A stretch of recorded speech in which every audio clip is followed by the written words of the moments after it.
আইন বহির্ভূতভাবে যদি বিএনপির ঋণ খেলাপিদেরকে আপনি নির্বাচনে আনতে চান, তাহলে আওয়ামী লীগ কি দোষ করছে? আইন বহির্ভূতভাবে আপনি না, আপনি শোনেন, আপনি আপনার পরিচয় কি? আপনার পরিচয় কি? না না, ওনার আপনি হাউজের নাম বলেন। হাউজের নাম কি? আপনার হাউজের নাম বলেন। না না না,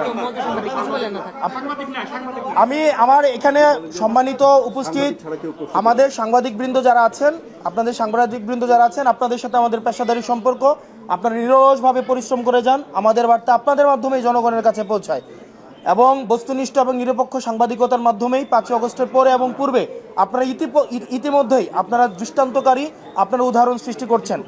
কিন্তু আমি আপনার কাছে আপনি মানে হাউজের নাম বলে প্রশ্ন করলে সেই প্রশ্নটা হচ্ছে গ্রহণ করতে ভালো, এবং সেক্ষেত্রে আমার পেশাদারী সাংবাদিকরাও একমত হবেন বলে আশা করি। আপনার হাউজের নাম কি? ওকে ভাই, এখানে